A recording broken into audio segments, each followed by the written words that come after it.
Welcome to the Run Out. I am Neil Barrett. He is Brandon Hooten. We have a lot of things to get into. A very busy week 8. The PLL released their schedule, and Eric Law retired today. So, as always, before we get into all of those things, Brandon, how was your week, man? It was solid. Somehow managed to watch most of the Mammoth game, even though it was on 4:30 on a Friday for me. So that was good. I worked the Bronco game, which, I mean, it was cool to be there at least. I watched on TV and stuff and talking with fans. That was fun. Very tiring day.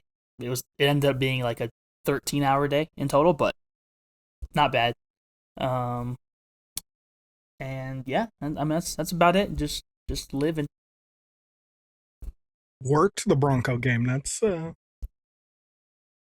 fun. Because I'm hashtag for the kids, as they say. I don't know what that means. I mean, I know what that means, but I don't know what that means, what you were doing, but just volunteering. Right. I don't work there for anyone wondering. Sometimes I see people I know there and they're like, I didn't know you work here. I'm like, I don't. I just volunteer from time to time. So per our conversation last week, I feel like it's worth pointing out that Manchester United did in fact beat Manchester City this week. It was great. I told you. Me. I told you that addition. Just can't underestimate it. The people thought I was just messing around. No, it's a good pickup. I will send you $10 right now if you can remember the name of the person that we talked about last week. Michael Carrick? The GOAT? The greatest coach? The greatest new coach in European soccer? All right. How do I send you money? How do I send you money? Just hold on to it. We can do more trivia as the year goes on. Right. We'll just add to the stack. Can you name any player for Manchester United currently? That's like that just recently played or like ever? You know what? Let's open it up. I want to see your. Although I feel like if we open it up, it needs to be 2 or 3. Okay, hang on.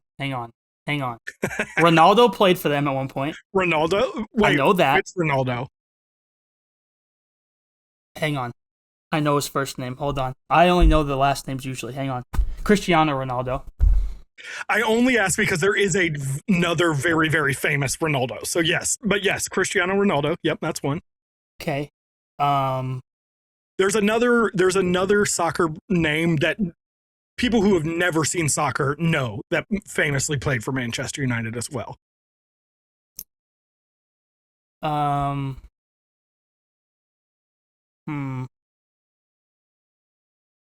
Married a Spice Girl.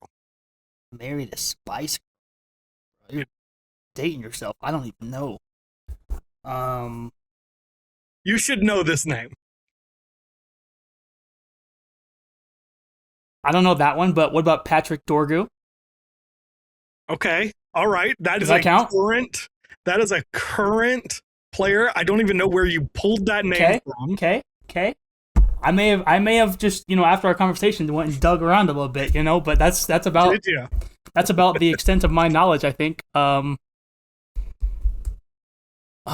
a Spice Girl. Who in the world married a Spice Girl? I'm gonna just keep giving you hints here. There's a movie that carries his name. A movie that carries it? What in the world? Yep, starring Keira Knightley. Starring who? Keira Knightley. I have no idea who that even is. Keira Knightley was what's her name in Pirates of the Caribbean? Elizabeth, is it Swan was her name? The main love interest for Orlando Bloom, Keira Knightley. All right. Okay. We failed. Played for the Los Angeles Galaxy, won I think 2 MLS Cups with them. is a current MLS owner. I'll give you the team in a minute if you need it, but I'm gonna be honest. I know nothing about the MLS except for Messi plays for Miami, and I know some Rapids players. okay. So Messi plays for Miami. The owner of Miami is. I don't know. I don't know who owns these teams. I want you to know they're probably most of our audience is in the same boat with you, but there is some of our audience that is screaming at the speakers right now. Michael Harrison is very mad at you right now. What about Bruno Fernandes? Okay, all right, that's 3. We hit 3. Okay, and that's another current player. I took a total guess on that one. The one that you missed, the one that we were trying to get you to, David Beckham. David Beckham owns that? David Beckham owns Miami, Inter Miami. That's the name. I was like, Miami, what is the name? I really Inter didn't Miami. even know that he bought the team. Wow, Yes, okay. and married Posh Spice and is currently in a very awkward public feud with one of his children. Okay. Yeah, I'm not plugged into that side of the internet, I don't think, so I'll have to do some digging, I guess. I think I've only seen it because I'm like a soccer fan, a United fan, and I was a very, very big David Beckham fan back in the day. I'm gonna start seeing you tweet about some Family Feud issues in the Beckham family. The drama in that stuff is like nuts. Anyway, we're not here to talk about David and Brooklyn Beckham. We are here to talk about some lacrosse. Very big NLL weekend.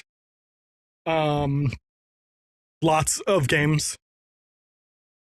Was it another? No, just 7. Just the 7 games this week. We will start with the Georgia Swarm and the Calgary Roughnecks, who played in Edmonton for the NLL's Unboxed game. The Georgia Swarm won 19-9. Lyle Thompson had 10 points. Brett Dobson had another incredible game. And yeah, this game went more or less the way I was kind of expecting it to. Well, I take that back. I thought Calgary would be closer, but I did think that Georgia would win that game relatively easy. I didn't think it'd be by 10, but should have been by more, really. Probably so. But yeah, I don't know. I thought Calgary's offense was going to come out and be better. I know I thought they'd probably lose the goalie battle, but I still felt like they could put up enough points to where they can kind of outduel Georgia's offense, who's been bad to start the year. And then, of course, the opposite happened, and, here we are. So, apparently faceoffs don't matter anymore, so I guess I can stop saying that. I'm not sure that faceoffs have mattered in any version of professional lacrosse in a while. Yeah, I don't know. It's like my favorite part of the game, one of them, and it's just proving, like, every single time I watch a game that actually doesn't really matter. But, I mean, Calgary 1 for 4 power play again. Just not good enough. Aiden Walsh got chased. Cam McLeod is young, so he's still getting some reps, so that's kind of a tough spot for him to be in. But, great saves. Fourth quarter. Yeah, great fourth quarter from the Roughnecks, but this game to me, they looked like what I thought they looked like coming into the season. So I don't know if that's a good thing to say they've outperformed those expectations kind of already, or if it's like, hey, they're going to have these games. But for it to be against Georgia was kind of disappointing, but I hope everyone that went to the game had a great time. I couldn't really tell if the stands were filled or not. So from what I've seen, it didn't look great. I haven't seen numbers. I know visuals can be a bit misleading. I haven't seen a specific number. It didn't look like there were very many people there, though. Yeah, but I couldn't tell how many seats were even in there. And That's true. What they were selling. Like, I know some stadiums open up like a ton of tickets that they probably shouldn't. So maybe, I don't know. But I will say, for the rumors of Georgia moving up there, it is good that they got the win, because potentially that's their next team. Who knows if that's going to come to fruition, but. Yeah. I don't know. Finally got a Lyle Thompson game out of Lyle Thompson. I say finally. I think he had one a couple weeks ago too, but we're not getting the level of Lyle Thompson that we would normally expect. But hopefully that changes, and they can be more consistent. I guess similarly to conversations about like the Buffalo Bandits last year, like where is this Georgia Swarm team? Theoretically they're kind of upper middle of the pack, but I don't know that it works that way in practice. If we're doing power rankings, I think they're up there, but it's just going to depend on how they play some tougher competition, honestly. I think despite the loss a couple weeks ago, I thought they played Colorado well. They have Toronto this week. I think they probably match up well there, especially with Nick Rose not playing. I think Georgia can be a better team than I guess half the league at this point, which is kind of surprising, but especially if their offense can find their rhythm, that's going to be massive, because so far it's really just been they can't score. They can shut down any team in the league, but they can't score. So, yeah, 7 in the first quarter is wild, and then to follow that up with 4, 5, and 3. Especially when you're losing faceoffs like they were. So I don't know. It's fun to watch them for sure.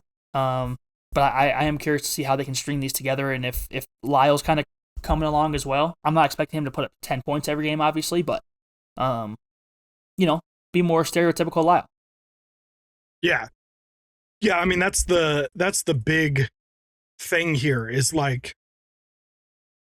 this Georgia Swarm team is gonna be as good as this offense is, because that defense is elite. Elite. But they lost to Colorado 7-5, right? Yep. The defense held them to 7 goals, and the offense couldn't score more than 5. So,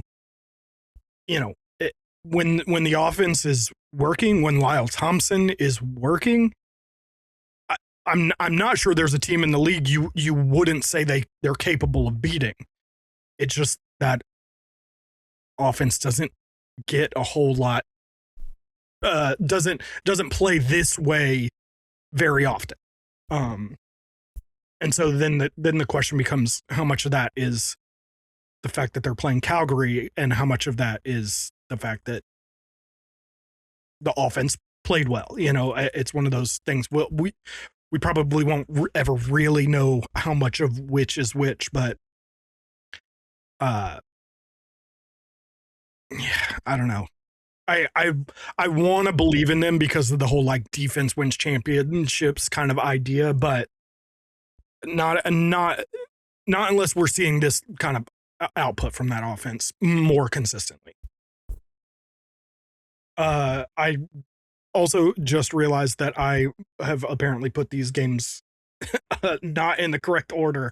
So let's jump back a little bit on Friday and go to your boys with the Colorado Mammoth, who beat the Halifax Thunderbirds 11-6. Great win. Maybe not a great win, but good win. I'd say it's great. You win by 5, you put up 11 goals, 50 saves by Dylan Ward. To be fair, what I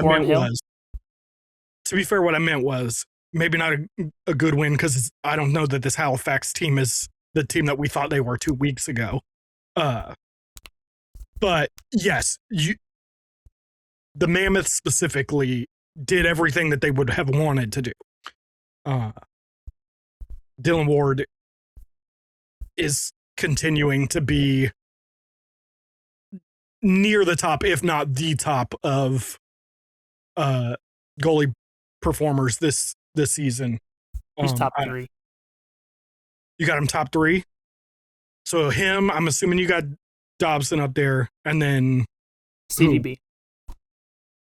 Still. It's them 3. Look at CDB's numbers. It's those 3. Warren Hill's fallen off. I think Skiggs has had a couple rough games, 15 against Vegas, but I think he's still up there in contention as well. But yeah, those 3 are on another level right now. Would you right now give it to Dauber? I would give it to Dauber, even though the team success isn't there. Yeah, because I think he's given up 3 in the game, 5 or 7 in the game. I think he was only giving up like 6 point something goals per game, which is like that's I said this on a couple other shows. Like what else is he supposed to do? Is really like, and then you look at a guy like CDB who I think has only had like one game over 10 or something like that, something crazy. I haven't looked since a couple days ago, but like he's been really good. Wardle's kept the Mammoth in a lot of games. Yeah, finally took him a long time, but yeah, those 3 are up there. I think Vince is having an off year so far. Not to say he can't lock in, but all things considered, same thing with not Warren Hill, Doug Jamieson. I think if he had some really solid games, but then he had that game where he gave up, what was it, 14 to Oshawa? I think it was. So no, he is Oshawa. Or Ottawa, maybe one of those games. I'm mixing up all the teams, but regardless, I know he had a game that was not so great. So yeah, right now I'd say it's Dauber, and then you can put Ward or CDB wherever you want. But I want to say this is the second or third time Wardle's had 50 saves in a game this year. That sounds right. Yeah. So he's locked in. He's seeing the ball really well right now, and especially when you're playing Randy Stotts and Cody Jamieson and them. Like, I mean, 6 goals. That's really, really good. And you shut him out for a quarter. Granted, our offense got shut out as well, but yeah, all in all, good. I still think Halifax is a good team. I just think they're struggling right now. And you know, for them to put up this kind of performance at home is a little bit disappointing, just after their hot start. But again, I still think they're going to find a way to mess around and sneak into the playoffs, and like they always do. So yeah, I think they're too good to not be in the playoffs. But I do wonder, you know, especially if they start sliding back a bit, and you know their first round opponent is this Colorado Mammoth team. Like, yeah, I could see them going out in the first round just because, you know, as good as they are, they just feel so broken. I don't know. Like they just don't. I don't know. I know there's been some discussion about their penalties. I know Rowan and the Lax Lifers Discord is so frustrated by watching this Halifax team and their issues with discipline and stuff, and just and ironically, this was their most disciplined game like of the season. Only 11 penalty minutes. I think it was a lot about kind of when those penalties came was one of the big things. Was, you know, you start getting something moving and then you take just like bad penalties. I know there was a lot about the Dawson feed one just being like a dumb play, just a bad play, and you took a 5-minute penalty. So, you know, it sucks because it feels like, although I mean, I'm not saying that they're not going to have a good year next year, but it feels like the window with this Halifax roster is like rapidly closing. Yeah, I mean, Cody Jamieson's not getting much younger. I think they do have some really good young guys, but it's going to take a while for them to kind of mesh into a championship caliber team. You can be a good team, but you know, like they just kind of got shut down in this game. Like Randy Stotts had 5 points, but 4 of those were assists. He wasn't a goal scorer. Cody Jamieson had 3. Clark Peterson had 2. No one else chipped in. Whereas you look at the other side, you got Malcolm with 9, Jack Hanna with 5 points. Andrew Q came back with 5 points. Like, it was kind of a battle in my mind of which stars were going to show up. And unfortunately for them, they didn't show up. And I totally agree. Like, every year we talk about and hear about how they're going to be going for the championship. And, like, I likened them this week to the Dallas Cowboys, unfortunately. Every year it's their year. And every year this type of thing happens. And like we just said, then they'll sneak into the playoffs, and then it's like, okay, well, they just need to win one game, and then they're into a 3-game series. And it falls apart. So, as a fan of lacrosse, I would like to see them find a way to put everything together where Warren Hill's playing well, their offense is playing well, transition's really good. Because obviously they have one of the best faceoff guys in the league who went 14 for 21 in this game with Jake Withers. They have arguably the best defender in lacrosse in Graham Hossack. Tons of big bodies on offense that should be able to run over guys and score, but they don't. So, I don't know. I thought it was, for Colorado, a great win, but for Halifax, I'm just scratching my head again. Like, what is going on with this team? Yeah, I think that's like the number one thing. I mean, like you said, basically since Halifax has been a franchise, it's like, what's happening? Why can't they just seem to put it together? And you mentioned Graham Hossack, 33, Randy Stotts, 33, Warren Hill, 33, Cody Jamieson, 38. Like those are probably the 4 biggest names on that roster, and they're all. I mean, Cody Jamieson at 38. Admittedly, the way he plays is a little bit John Grant Jr.-esque in that, like, he can probably put together a few more years at this level even, but it's also not going to be that shocking if, you know, at the end of the season he's like, yeah, I'm done. You're going to be like, yeah, you're 38. Like, it makes sense. So yep, it feels like they don't have much of a window, and if it isn't this year, I'm not sure it's gonna be with this roster under its current makeup. Like you said, they've got some young guys. Maybe they can make some moves and do some stuff. I mean, maybe it's the time that you make a trade for Graham. You trade a Graham and try and pick up some capital.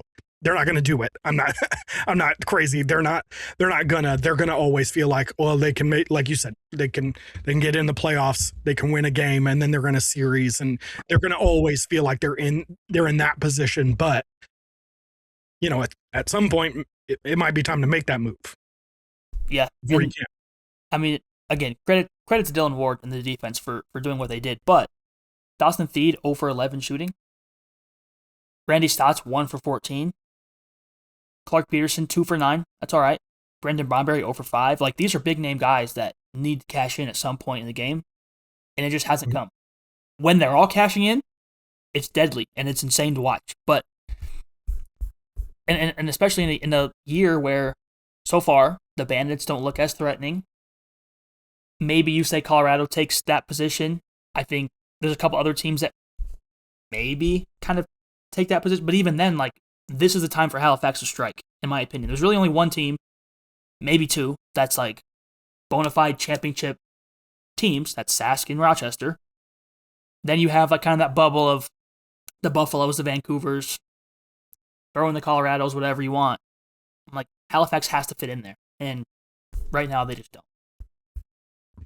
Yeah, it definitely feels like they're in that spot behind those, like you were saying, bubble kind of teams. They're just behind those teams, and you know, if it looks like the odds of them, you know, winning this season are evaporating rapidly. Let's move on to probably the surprise of the weekend. The Ottawa Black Bears beat the Buffalo Bandits 10-9. Ottawa scored 4 straight in the 4th, highlighted by Jeff Teets' 5 goals and 2 assists plus 9 loose balls. But they were able to hold off kind of a late rally from the Bandits. Totally just blanked. I was thinking about was watching that game and I was thinking about when the Bandits got it to within one and they needed a face-off win, and Connor Farrell got them that face-off win, and all I could think was, I can't believe this dude cannot get a PLL job. But what did you see in this game? I think this was a pretty big upset, I would think, in most people's minds. Well, funny you say that, because on OTB I said it wouldn't shock me to see Ottawa come out of this one with a win. I also said it was my game of the weekend. As seen by the game, I think I can say I was correct on that front. Ottawa's just playing really well. I also think it's funny that, like, we've all said across every show possible that when Hellier and Teat put up 6, 7, 8, 9 points each, they're going to win games. You look at last week, I think they each put up 4 and they lost. This week they each put up 7 and they win. That's the strategy, and Ottawa just executed that perfectly. Obviously, that those last couple goals there by Buffalo was a little scary for them. There was a point, especially once Farrell won that faceoff, I was like, oh, wait. Yeah. They're about to go tie this up, because they had all the momentum, but they hunkered down, and great for Ottawa. It's awesome to see. I like that Zach Higgins is balling. He's playing really well. 45 saves in this one. Dane Smith is still at 7 points, which is wild. It's wild that he can score that much and not be like the main talking point. But yeah, like Josh Burns got to be a little bit more involved, I think. 2 points, only 8 shots on goal. I'd like to see him get a little bit more. And then they just need more chipping in from other guys. I think, honestly, it's just, Ryan Benesh had 4 assists. Would like to see him score once or twice. Kyle Buchanan with 1. I don't know. It was just a little bit lackluster offensively from Buffalo, but again, they were right there to win it at the end. Yeah. Well, and that's as much as I think that they're kind of struggling right now, to the point, they're right there. They had the ball. They had, I think, 2 or 3 shots in that final possession that could have tied it, and potentially they could have won it in regulation or gone into an overtime thing. So, as down as we're saying that they are, they're still in these games, and they're not getting the doors blown off of them or anything. But I was trying to find, I hate the NLL stats. The NLL's stats page. I was trying to find what Josh Byrne had done this year, because it feels like he's so far, like, removed from where he normally is. Yeah, 35 points, 11 goals, 24 assists through 6 games. That puts him on pace for, 105 points. That would be his lowest point total since 2023. Which is saying something, by the way. Yeah. That shows how insane he's been the last couple seasons. Yeah, I was going to say, actually, like, if you look at the numbers, you're like, oh, he's actually not been that bad. But it feels like he's been, like, just non-existent. And that's like a huge, I think, thing for them, especially in light of guys like Chris Cloutier and why did I just blank on his name? Chase Fraser. That's the one, Chase Fraser. I kept wanting to say Ian McKay because I saw his name and I couldn't get it out of my head. So yeah, I don't really know what's going on with them, and I know youth are of the opinion that, like, we've seen them do it before. They'll figure it out. I'm wondering how long you'll hold on to that opinion. Quite a while. Give them the A seed. Give them the A seed and see what they do. I guarantee you they win that first game no matter what. I'm more than happy to be clipped and look back later and be like, oh wow, they actually lost. But like until they show that they can't do that, because they still have the greatest goalie of all time. I don't care how much of a down year. By the way, they lost this game 10-9. It wasn't like they got 15 put on their heads. Like, their defense was great. Matt Vince was great. Like, they did what they had to do. Yeah, but I think that's the concerning part, is that the defense has been good for the last few years, has been good, but the offense was also good, and it doesn't feel like we have that same level from their offense. Yeah, but we felt that way at this point last year too. I remember actually saying, I don't feel like they're as good as they were the last 2 seasons.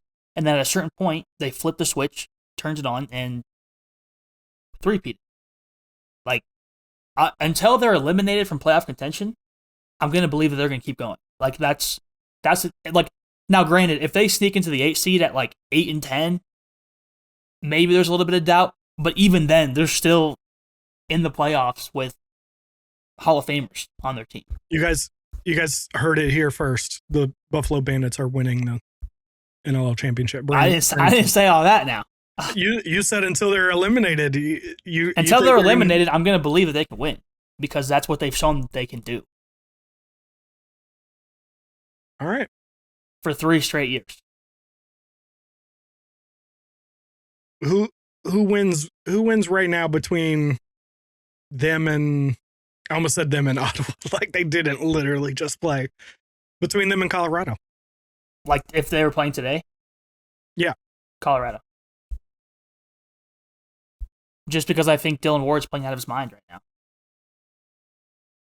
The only downside of that is just going to be that they're going to have to put the ball in the back of the net. But again, that's not to say, like, we play them in 2 weeks. Who's to say that Buffalo doesn't figure it out and drop 15 like they did last year here? Like, that's what I'm saying is, like, there's enough, even like, I picked them to beat Rochester a couple weeks ago. Was it last week? I guess it was. We saw what happened there. Like, they're still a very, very good team. I just think that there's some other teams right now that are kind of playing really, really high level lacrosse. Colorado being one of them, Rochester being one of them, Saskatchewan, Ottawa, I think. I mean, it sounds weird to say, but if you say who's winning between them and Oshawa, San Diego, Philly, insert those teams, I'm picking Buffalo today. Well, you just named like 4 teams that aren't going to be in the playoffs. Okay, Georgia, Calgary. That's what, 5 or 6 teams right there? I don't know that I take them over Georgia. I think their offense is better than Georgia's offense. And I think Josh Byrne just had a down game overall. You saw his down game last week too. Then, I mean, how many points did he have last week? Wasn't he 1 for 12 shooting last week? I don't know, but even if he was, that makes the previous 4 games look immaculate for him. Seeing as how that would put him at 32 points through those 4 games or whatever it was, or 5 games. Oh. You know, that's. Yeah. And I just think they're still figuring out how to get everyone else involved. Like I think Tahoka's gonna have to take more shots. I think Ian McKay has. I mean, I guess they both had 9 and 7 shots, but they have to score more goals. Banesh has been in and out of the lineup, so I don't know. I just feel like, you know, like I said, we talked about this with the Archers last year, and you know, Jackson Van Vleck, and like every week he was like, they're gonna figure it out, and it was like, at what point is that something that you're just trying to convince yourself? Sure, but that's also you're not a Bandits fan. That's a shorter season as well, though. So there's the cutoff point's quicker. This, you have 18 games. Also, name 8 teams that are better than the Bandits right now. The answer is you can't. So they're going to get in the playoffs at 8 at minimum, and at that point, it's like, do I trust the winners who have won, or do I trust the teams that are new, haven't played in the playoffs before, or in a couple of years? To be fair, they are currently 7th, and Las Vegas, Georgia, and Halifax are sitting directly behind. They're within half a game of the. In fact, Vegas and Georgia technically have the same record. So, if you're asking me to pick 8 teams, I don't think it's as hard as it might feel like it is. So hang on. So if we're going off that, you're taking the Rock over Buffalo right now. No. Okay, then. So then that logic doesn't hold up. That's what I'm saying. Well, Toronto's 3-2 because they played one last game. Except that even if I wouldn't take Toronto, like I already said Georgia. Okay. So that puts them right back at 7. And then Georgia or Halifax, that could bump them out. But you already moved Georgia, so that would put them 8. No, I moved Toronto out. So they're sitting 7th. So if we move Toronto out, they bump up to 6. Uh-huh. If I say the Desert Dogs are above them, that puts them back at 7. Mm-hmm. And then there's Georgia and Halifax right there. Only one of those teams has to be better. I'm sorry, Halifax is not better than Buffalo. They never have been. They never will be. I will listen to you argue Georgia. I'm not listening to you argue Halifax right now. The only thing I'd say is they don't have to be better than them on the floor. They only have to be better than them record-wise in order for the, could the Bandits beat them? But they still got what? How many games? 12 more games. Halifax has 11. I trust Buffalo to win more games in their remaining 11 or 12 than I do Halifax to win in their remaining 11. I'm to be fair, I wasn't saying that they will win more games. I'm just saying that they don't have to directly beat. Oh yeah. Buffalo is all I was trying to say. Yeah, but I still think you can hold on to the logic of believing in them being a playoff team and a championship contender until, I guess it depends on how badly they dig themselves a hole. Because technically, even if they went 3-6 right now, that still leaves half the season. If they went out, that puts them at 12-6. And then all of a sudden, it's like, why'd you freak out? But if they go to like 3 even this week, if they go 3-4, like I said last week, if they lost, I was going to start being a little bit, hey guys, like. And then if you go 3-4, it's like, okay, you still got time. 3-5. To me, 3-6 is like a real big cutoff of like, all right, something has to change, because at that point, that will have meant they lost to Colorado this week, or next week rather. That means they will have probably lost to a couple other teams that I don't think they're necessarily worse than at that point. They play Philly right after February 7th. So that's when I'll start being a little bit. And also depends too on like what those other teams around them do. Because if Vegas continues their defensive slide, yeah, yeah, I'm not sure that Vegas does enough either. But it is interesting. The Mammoth is one that I think nobody would be surprised to see them lose. Wings, I think we all expect them to beat the Wings. But then Halifax, I think we would pick Buffalo, but again, it wouldn't be a huge shock to see them lose. Vancouver, Saskatchewan. Those are tough games. It's a tough stretch of them for their schedule. Right. Like, that's a tough stretch. Right. They could easily be 1-4 in that stretch, and it would be like, oh, they'd be what, 4-7 at that point, and it'd be like, oh, okay, like what's happening now? Could also be 4-1 is the problem. It's true. That's true for sure. The other thing I'd say is that brings them to. I mean, I think they have a fairly tough schedule, because then they have Toronto again. You'd expect them to win, and then the Seals 2 games after that. But then they play the Mammoth again. They play the Rush again. They play the Warriors again. Then they play the Nighthawks, and then they finish against Oshawa, which is I think probably a win. But they don't have a great stretch. Like the rest of their season is more difficult than easy. But if they can sneak out a couple road wins, then I feel much better, because I think they can easily get by with 1 or 2 goal wins at home. I know they lost at home this weekend, right? That was in Buffalo. Okay, yep. So like and they lost to Halifax at home. So like I'm not saying they're invincible at home, but I think that is helpful. But if they can squeeze out 2 or 3 road wins, I still feel pretty good about it. But it also just depends on how much they can ramp up their offensive production, I think. Which, again, points-wise, I mean, Byrne and Dane and them are doing well, but I need to see more from the others.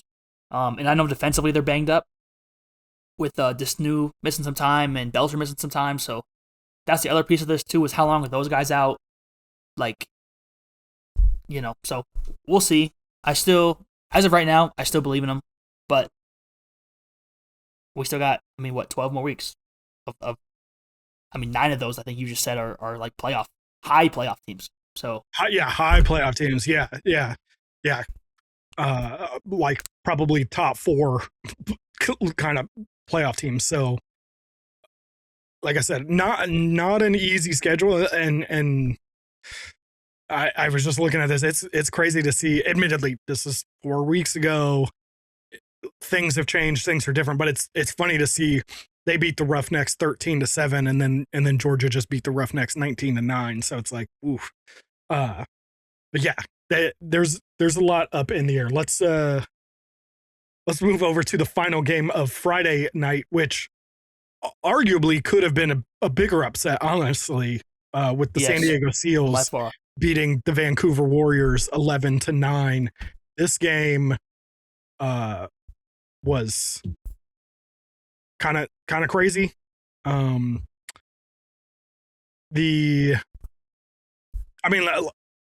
Let's just get into it. The reffing in this game was probably not amazing. I wondered what you made, because you and I actually haven't even talked about this. What you made of the whole Curtis Dixon last second, what would have been a game tying goal in this game. That was a goal. Clear as day goal. Here's the thing. Why not rule it a goal? Yeah. Now, let me pause, because there's going to be people that try to argue this. I'm not saying you should just see the ball in the back of the net, you call a goal automatically. Mm-hmm. What I am saying is, even from where the ref is standing, you're telling me that he could see basically through a defender / the defender's legs to see Curtis Dixon's foot land. And even when they showed the top-down angle, I'm like, it sure looks like the ball's in the back of the net and then he lands. I know it was close, but I would rather, it's tough because whatever you rule it, you have to then find conclusive evidence to overrule it.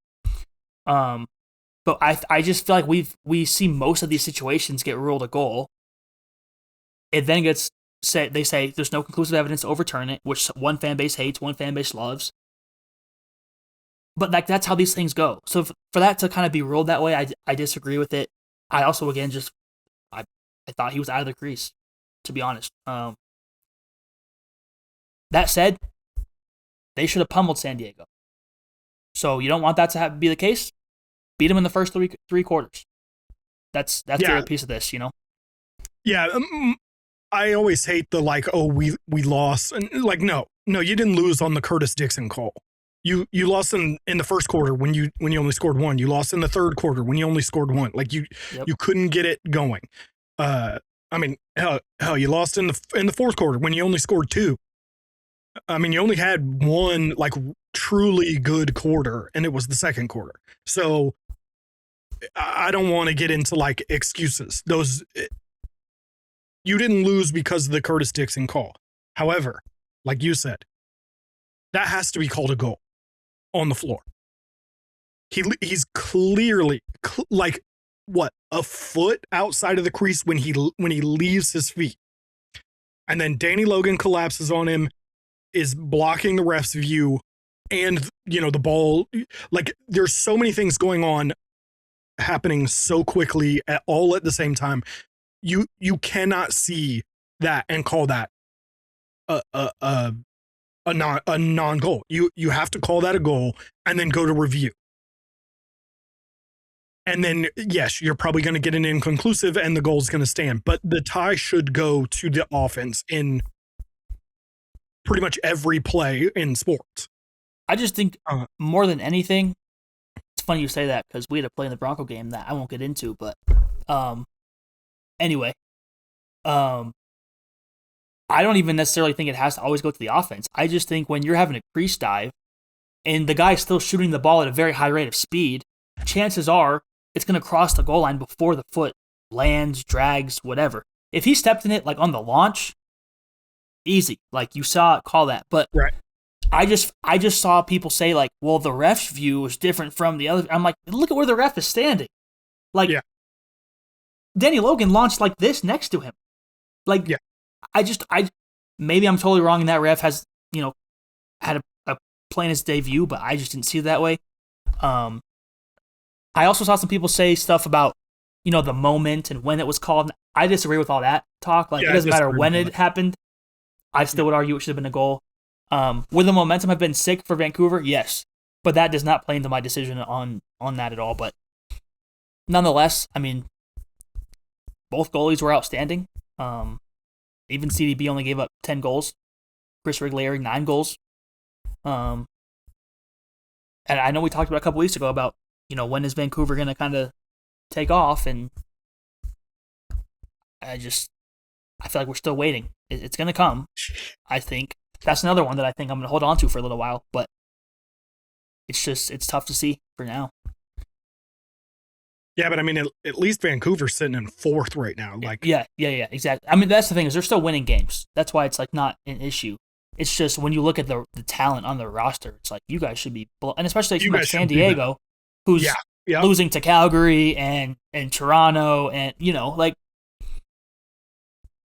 to me they should be blowing teams out. But well, it's so dumb to say this after they just beat Vancouver, who we all think is going to be at least involved in who wins the NLL championship at the end of the season. But I think if they were playing Calgary again this week, you'd probably take Calgary. I mean, based on the way you're saying San Diego, you'd still take Calgary? Yes. Yeah. I think I still would. Right. So it's like, again, I know that sounds dumb considering they just beat Vancouver, but like, I don't think that anybody has any faith in this team whatsoever. I don't think that anybody really thinks that the team that played this past weekend is who the Seals are as a team. Now, in 4 weeks, we might be having a different discussion. Maybe they win 4 straight and we are, like I said, having a very different discussion. But right now, I don't know how in the world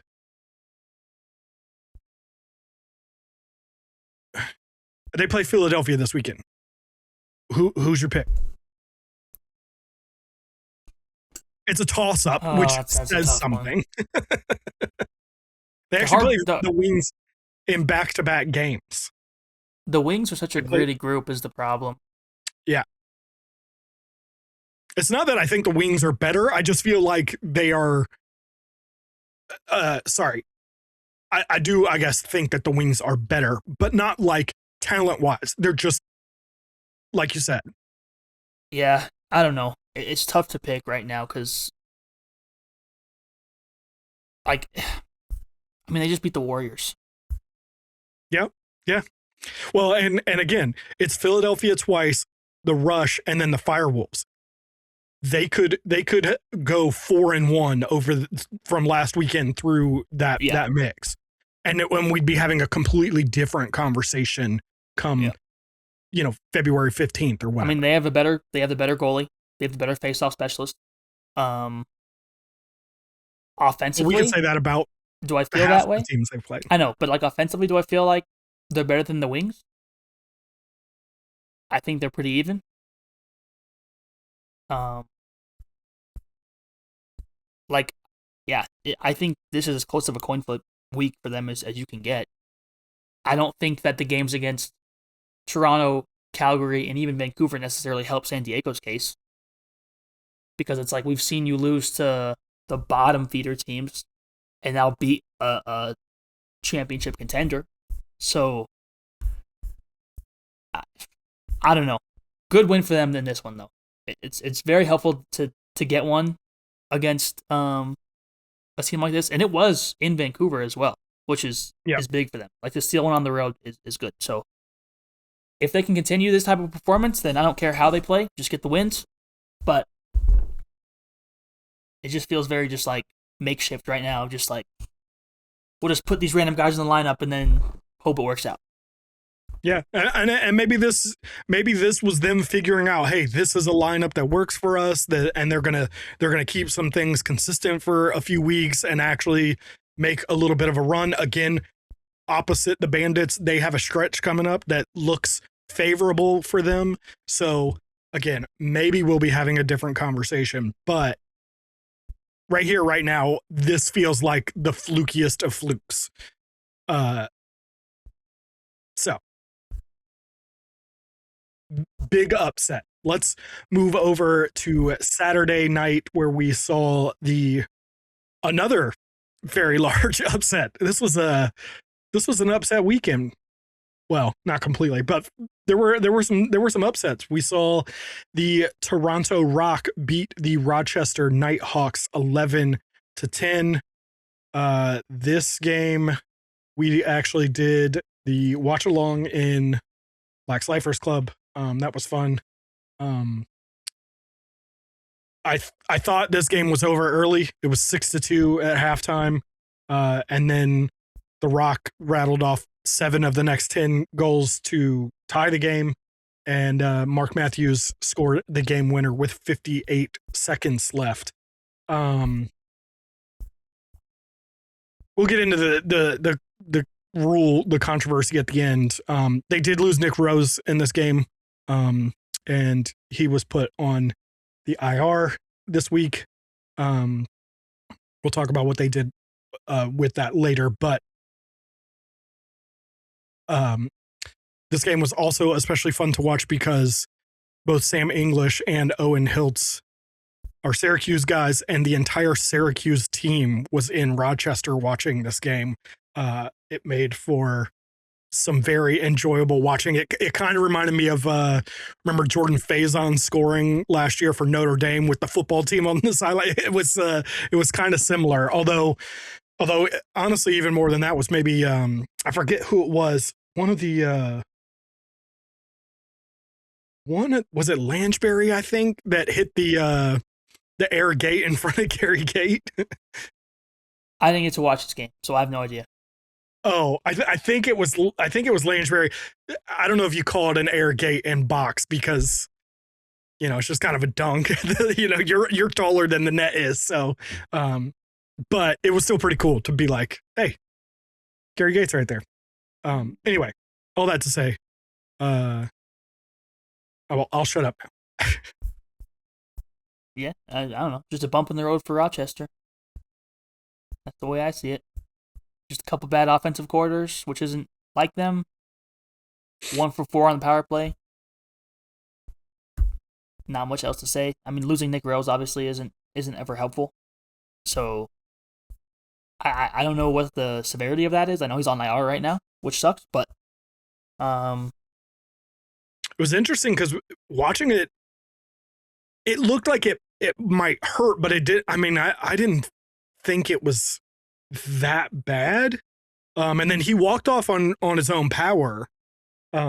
So I, like you said, I don't know what the severity of that is, but yeah, not a great result for the Rock. Yep. Toronto just continues to be confusing. Yeah. Yeah. Yeah, no, they're a team that, like, when it's working, it's like fast and fun, and they look so good.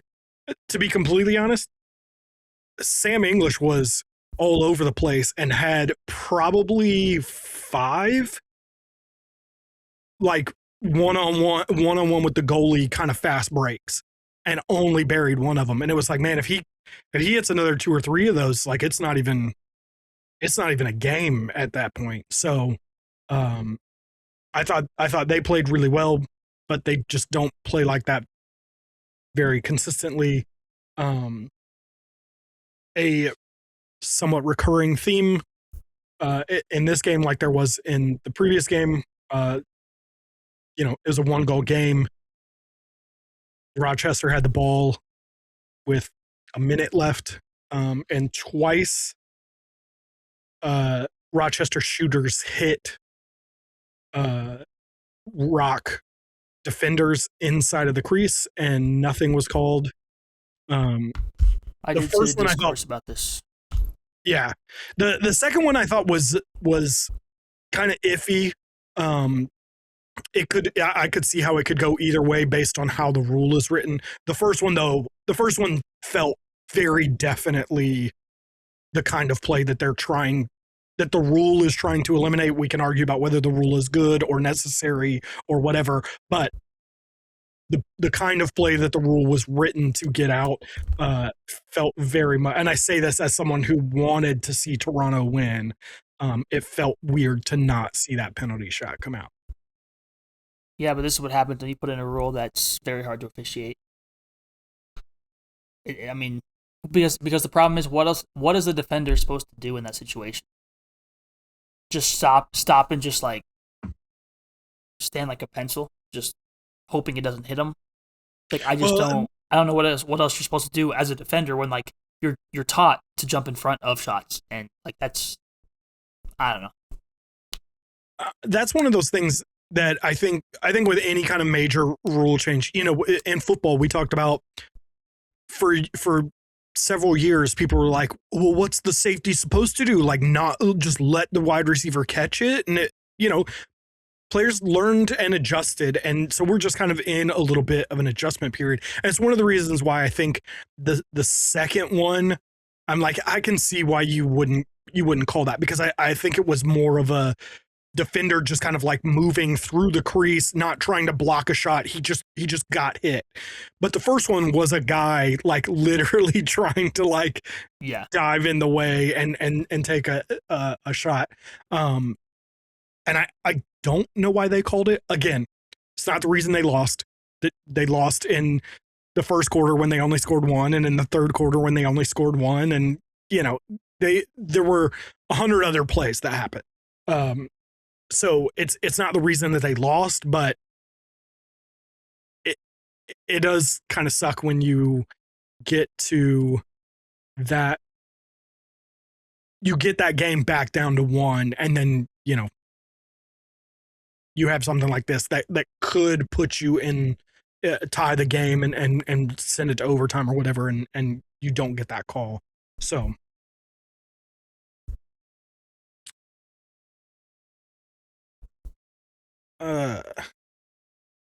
Let's move over to the second game on Saturday that saw the Saskatchewan Rush beat the Oshawa Firewolves 15-10.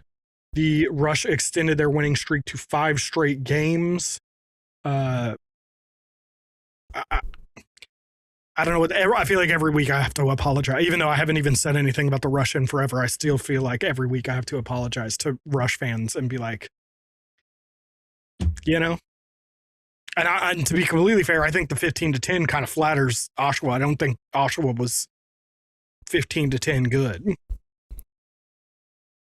So the box score might. Yeah, I mean, they got some good contributions from a couple of guys. I mean, Alex Simmons getting 4 goals, a couple more assists. Ty Kurtz 4 points. Taggart Clark actually with 5 points. But yeah, I mean, the Rush are just kind of that team now.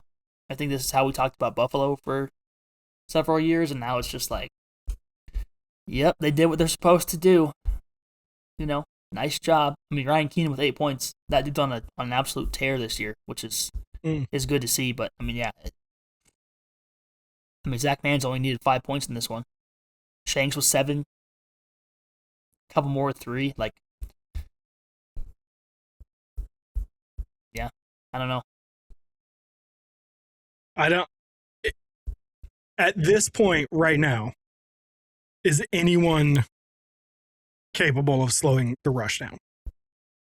Yeah, but I don't think they played, so I don't, I would need to see it, but I think on paper, yeah. Is it Buffalo? Probably not right now. Yeah. If they got to the playoffs against each other, potentially. But if they lace them up right now, probably not. I would say I think Rochester probably has a pretty good chance. I think Colorado would be competitive, but I don't know how many times out of 10 they would beat the Rush. Same thing with Vancouver, actually. Rochester's the only one that I feel like has a legit chance just because of their offensive firepower. that I think they could rival whatever the Rush put together. I do think the Rush would win that goalie battle, but look at Rochester's offense. I know they lost this week, but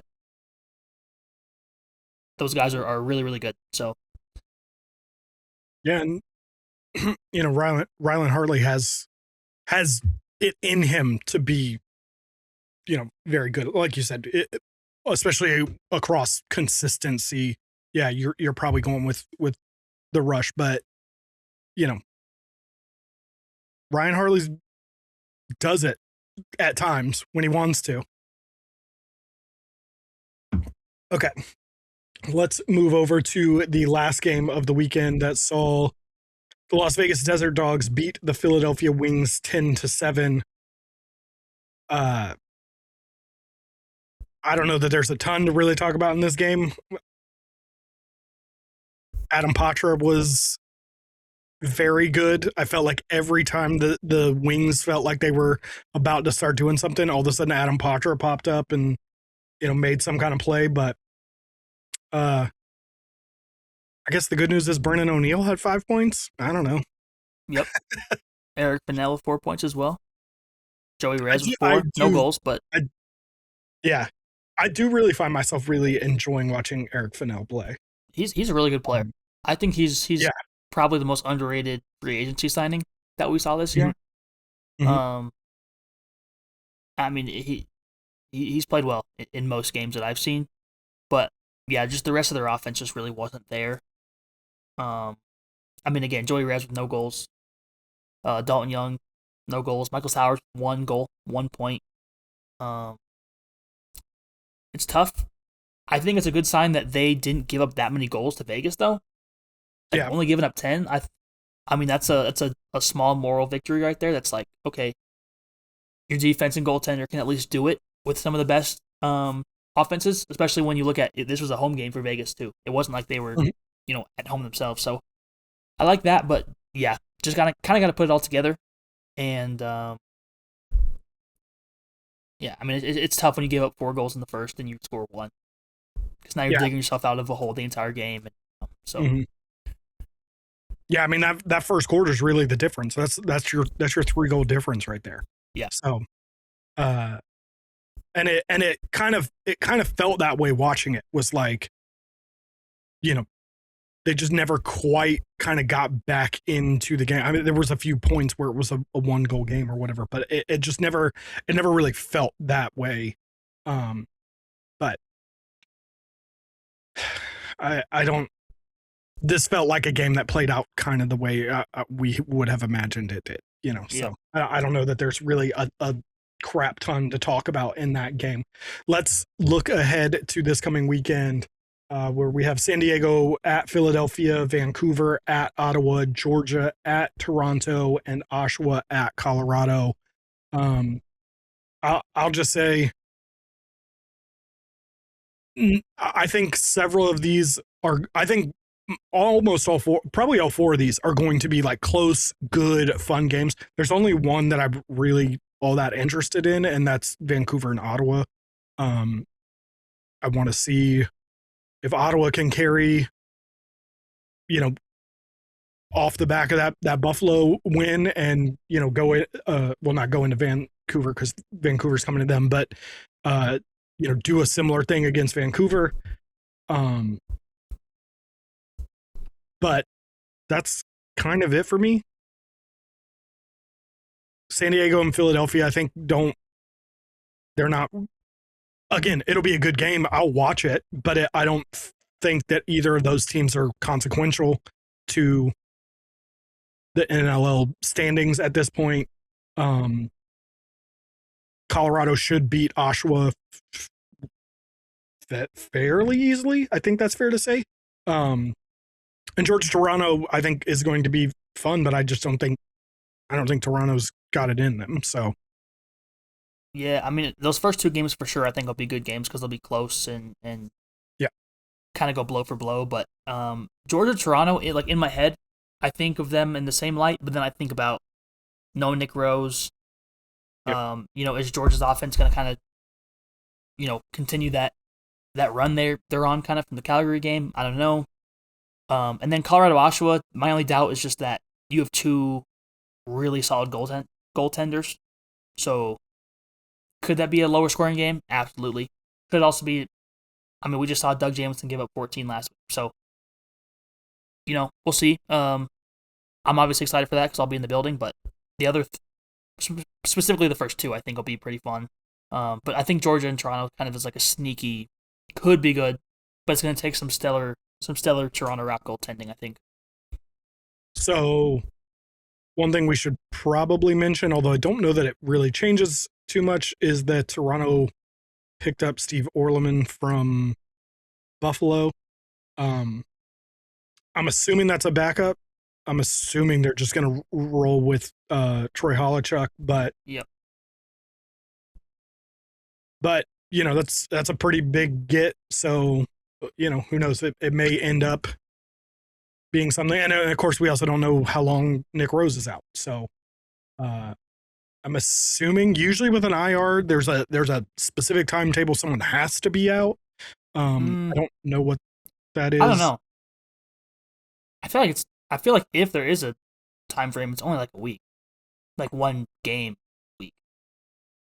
Is it? Because we've seen guys go on the IR and get activated like the next week and play. So I don't know if it's like the NFL where it's like you have to be out 4 weeks and Yeah. Maybe there is, which if so, Pat Gregoire can correct us because he did tell us. I don't know if we told the viewers that Pat Cavanaugh is indeed in the Rookie of the Year running. He can win Rookie of the Year. We forgot to mention that after he said that. Yes. He did tell us that Pat Cavanaugh is in the Rookie of the Year conversation. I don't know why that just came to my mind, but yeah. Where do you think you would have him in that conversation? At the top. Best in the world. No bias here. None at all. None whatsoever. I don't know. I think he's higher than I ever would have thought, but yes, right. That's part of the reason why I'm asking.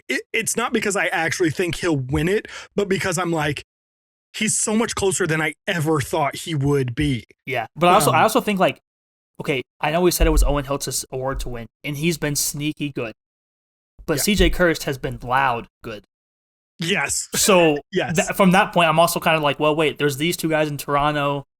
Michael Grace, I think, in Georgia still is awesome. I don't know that.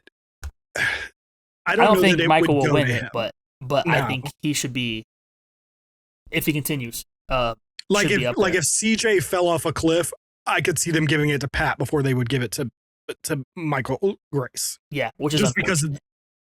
Right. I'm not saying it should be that way. I just think that's the way that it would go. Yeah. But either way, I'm happy to see Pat balling to a degree. You got Pat top 5? I think. I feel like he would be too, but I don't know exactly. I don't want to like disrespect anybody else that like I'm not thinking of off the top of my head, but the only ones that I can really think of are Michael Grace and Kirsten Hiltz. I still feel like Noah Manning has time to ramp it up and enter that conversation, but like right now, probably not. We're probably forgetting someone's gonna blast us for him. Be like, how'd you forget this guy? And, but yeah, it's gonna be fun to watch for sure. Yeah. So that was just a random. I wasn't even planning to have a Rookie of the Year discussion. I just, let's move off of the NLL and talk a little bit about the PLL.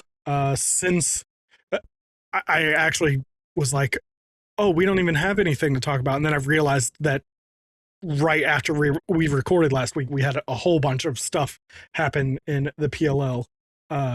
First and foremost, they announced their schedule for the 2026 season, where they are officially starting earlier. As of right now, it says May 8th. That may end up being May 9th. We'll see what the actual game dates are. They extended the season from 10 games to 12 games, as well as got a new location, Rhode Island. That's pretty fun. That's I will be there. My wife's cousin lives 8 minutes from that stadium.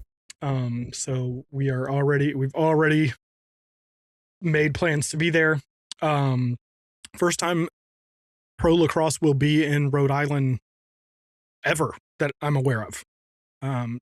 So that's kind of cool. They have not yet announced All-Star Weekend. I'd imagine it will end up being another kind of new fun place for them to try. KC. Maybe they'll go back. I was gonna say, who knows? Maybe they'll go back to Kansas City. I don't know that was the most well attended All-Star game. So, but maybe they want to grow it. Who knows? I don't know. It was pretty well attended. It just the stadium is kind of big, and it wasn't like other stadiums they go to where there's one set of stands. It was two sets, and yeah, it was very hot. So then you had a bunch of people that were in the sun that moved from their seats, so it looked worse on TV, and you know. But at least from my experience, it was well attended. Just you know. What from the PLL schedule stood out to you? Well, Utah being first, and then Utah going twice. That, yeah. Definitely messed with my schedule a little bit. At least that the schedule I was building out in my head. So I'm going to try to kind of figure that out. But I mean, that obviously I was surprised Denver didn't get any women's games. I feel like we have a pretty good women's lacrosse scene out here, generally speaking, and so I was just kind of like, oh, we'll probably get one of the other weekends. So to get none is a little bit disappointing, but I'm sure we'll get some at some point. Again, the new places like Rhode Island, Columbus, again, I think is cool. I think for the Midwest to get another weekend is awesome. So, good stuff. I didn't even realize it was 12 weekends at the time when they released it all. Yeah.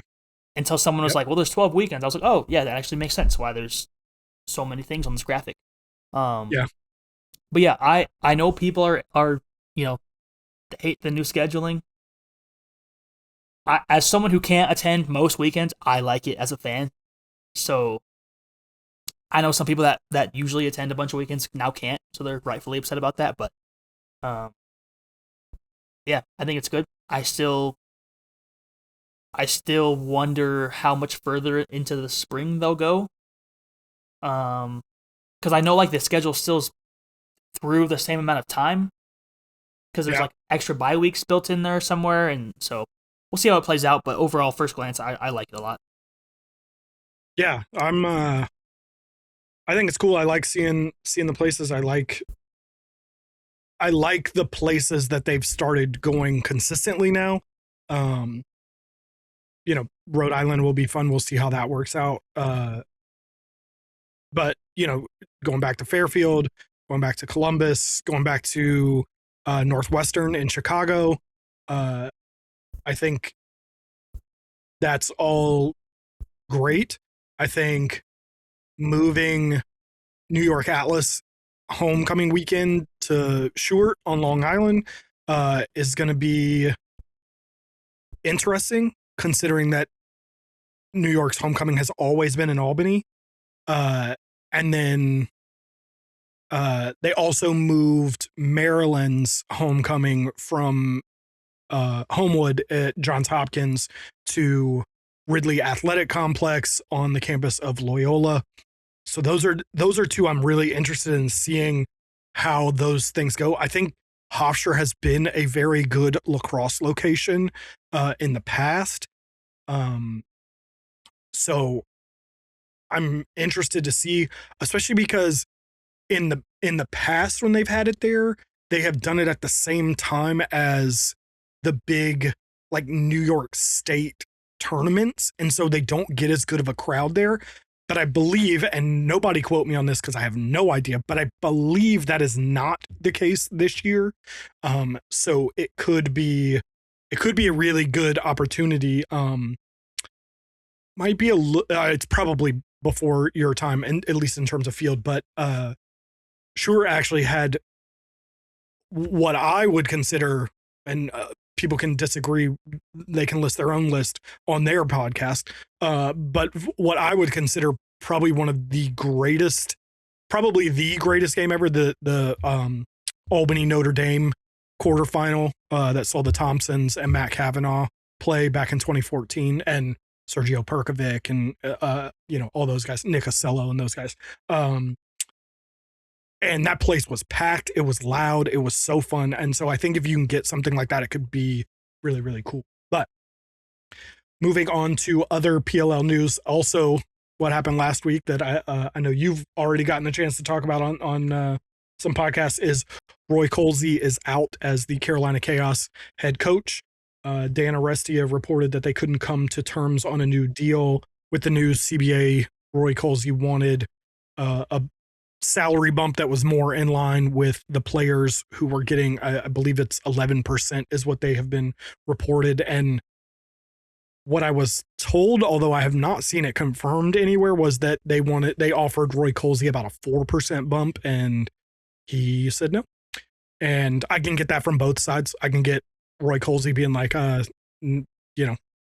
worth more than this. And I can also see the PLL being like, well, we're not paying anybody that bump. So it is what it is. But the Carolina Chaos have hired Stephen Brooks, who was formerly the offensive coordinator for the New York Atlas. That hiring has been a long time coming. He's been rumored to be the next head coach of basically every vacancy that's come open in the PLL's time.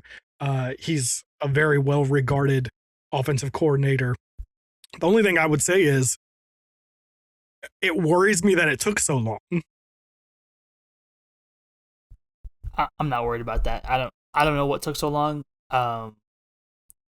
Maybe they just felt that he was better with the Atlas. I don't know.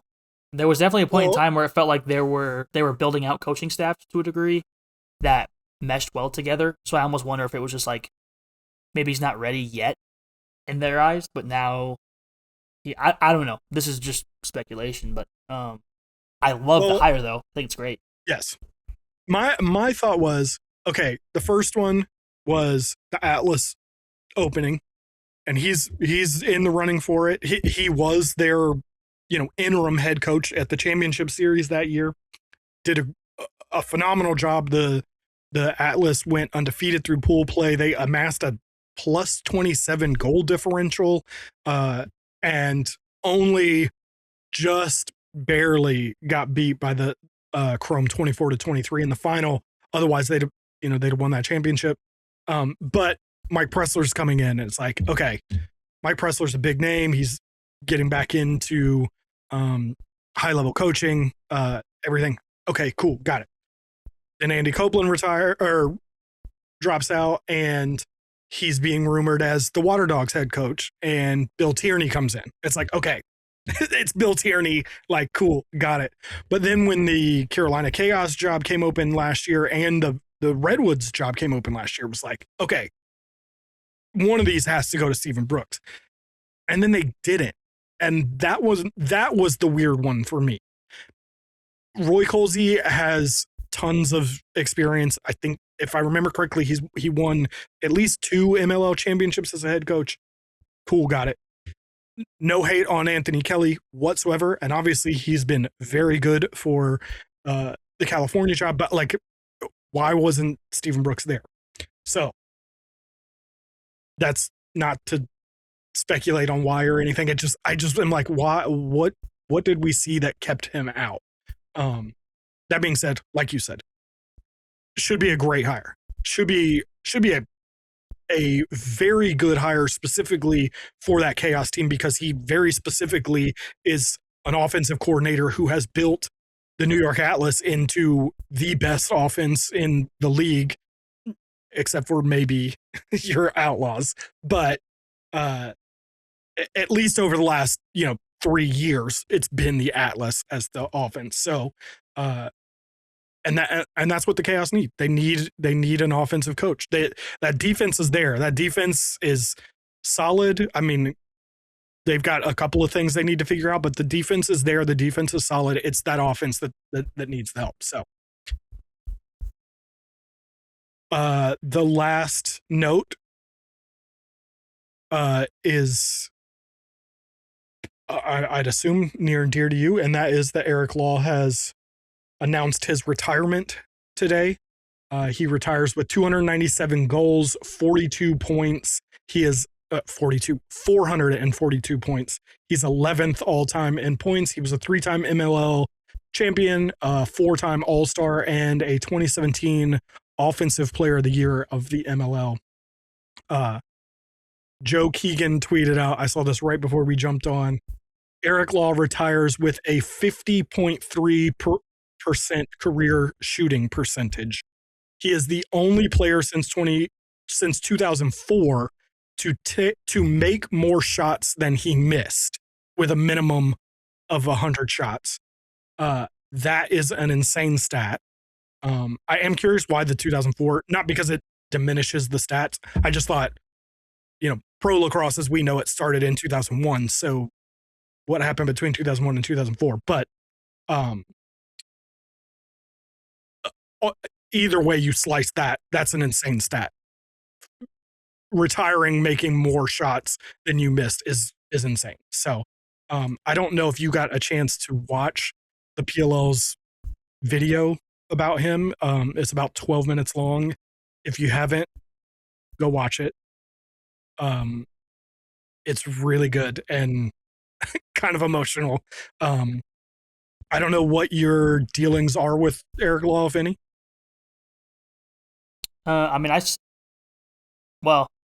Okay, hang on. So I see my Mammoth games fairly often because once DU starts, John Gallant, who coaches for DU, doesn't do as much between the bench reporting, which is where Eric steps in. So that's where I interact with him most.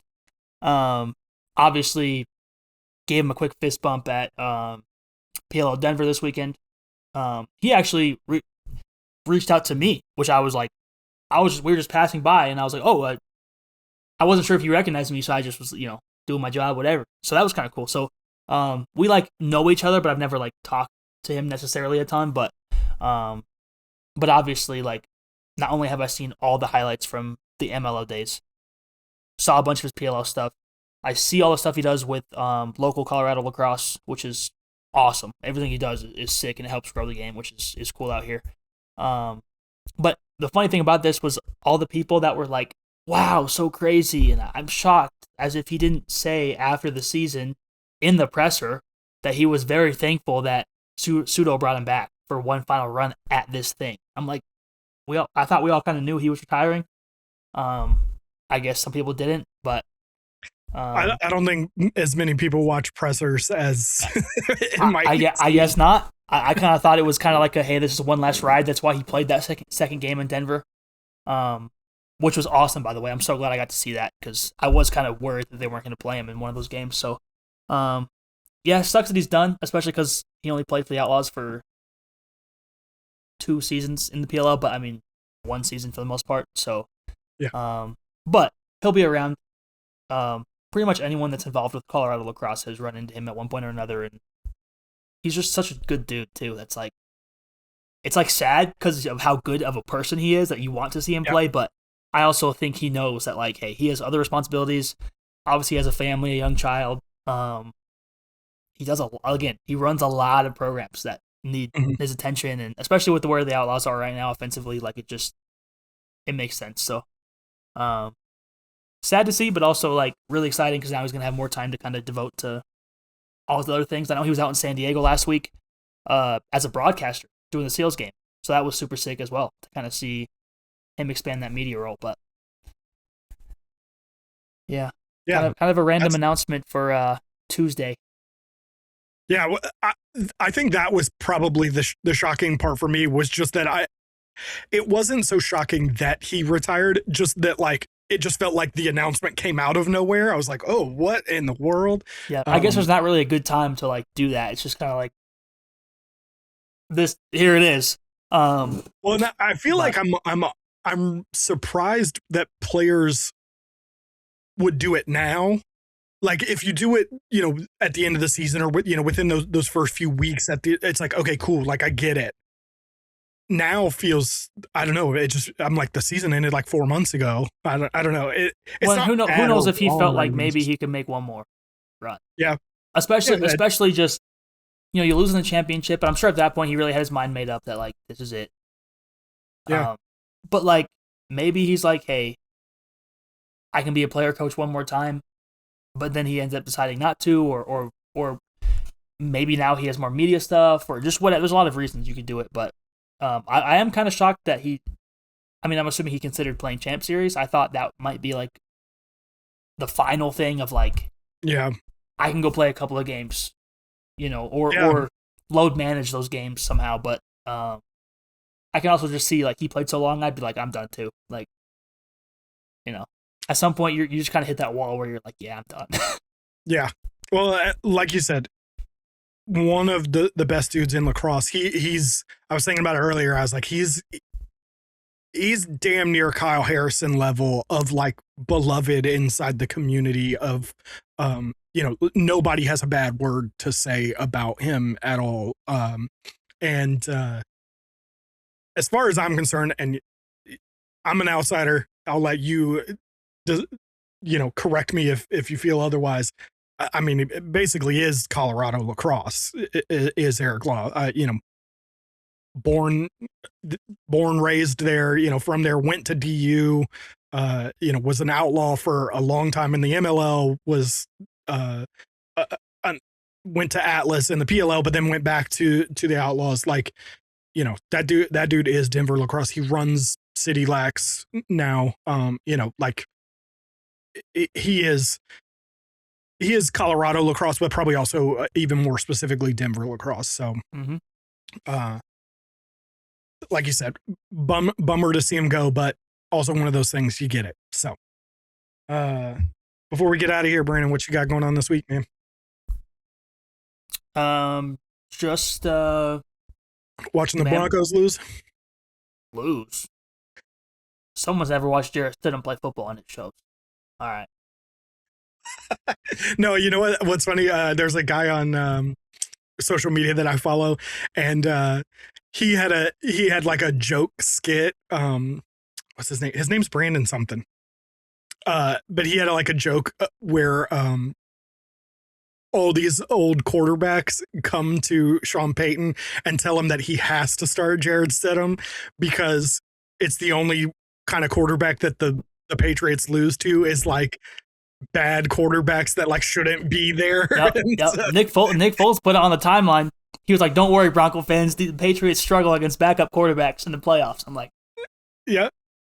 No, yeah, Nick Foles was one of the ones in the skit that this dude did and was like, "Yeah, see, like this is the exact thing." And so his joke was that the Bo Nix injury wasn't real; it was made up so that they could beat the Patriots. Yeah. To be fair, I won't say that they won't win or anything. I do hope that they do because I live in the middle of Patriots country and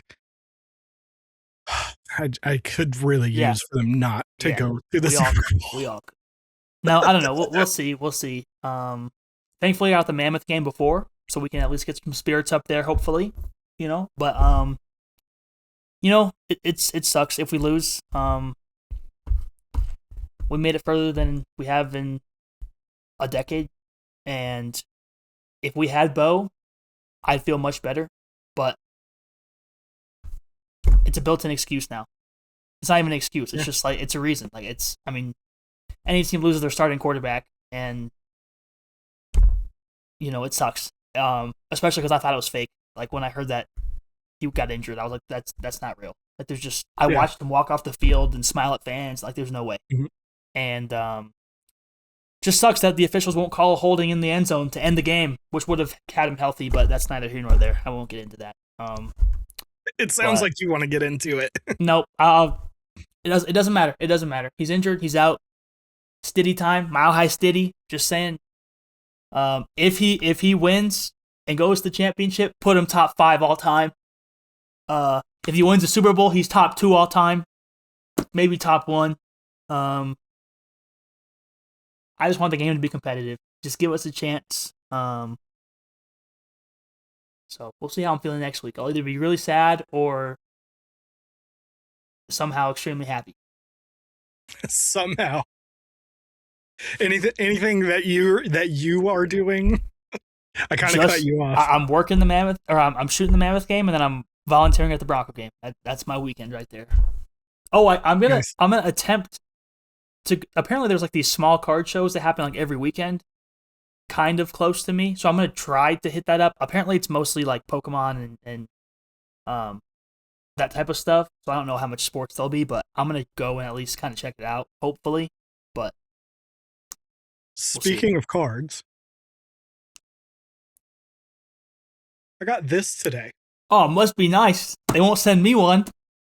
They didn't send it to me. You know who sent it to me? Scotty Royster. Wow. Look at good guy Scotty. He messaged me and was like, "Yo, I got something for you. I'm sending." I thought it was a hat. I thought it was gonna be a hat. Because the Lax guy hat that I wear is his hat. Yep. And I was talking to him one day about how I needed one that wasn't blue, because I just don't wear a lot of like navy. I wear a lot of like black and grays and stuff. And I was like, I need like a black one. You know, he also makes a Lax dad hat, and I'm like, and it is black, and I'm like, I love that hat. If you could make the Lax guy, I'm not a dad. I don't have kids. I'm not a Lax. I don't want to wear a Lax dad hat. If you could make the Lax guy hat in that color, like, that'd be great. So that's kind of what I was expecting. He just was like, "Yo, I'm going to send you something." And he said it to me like 3 or 4 weeks ago that he was going to send me something. And then today that showed up, and I was like, wait, what? This? Seriously? So that's sick. Pretty cool. My dad got one of the ones from the last set somehow when they sent those out. And I was like, when do I get mine, PLL? Said, I buy enough cards. Let me get one. Also, I got to say, this thing is way bigger than I was expecting, which makes sense because, you know, there's 150 cards or whatever it is in this set. But when I opened that little tube up, I was like, this thing is huge. It's way bigger than I thought it was. You're going to have to frame it now. I know. I'm like, man, I don't even have any, like, where am I going to put this thing? But I guess that's on me to figure out now. So, Manchester United does play Arsenal this weekend. That's a very That's right, big we game. do. That is a very big game. So I got that going on. And then one of my wife's favorite things, I don't know why, is ice fishing. And so we have plans to go ice fishing before the Patriots game on Sunday. Wow.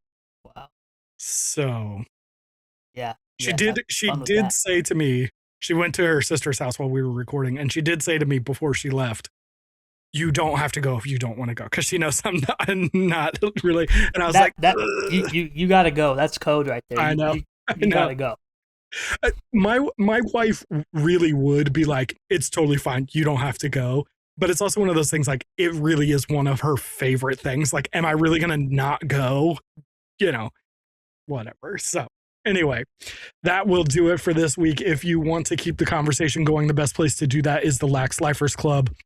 That is our community, and at its core is a free Discord where you can talk all versions of lacrosse with other lifers who care about the game as much as you do. All of the details for the Lax Lifers Club are linked in our show notes and or the description if you are watching on YouTube. You can also find each of us on social media. Brandon is at Hoot Sports Media, and I am Neil Barrett. Wherever you are listening, make sure you are subscribed. And if you have a second to rate or review the show, it genuinely helps us more than you realize. And with all that being said, as always, until next time, we will catch you guys in the comments.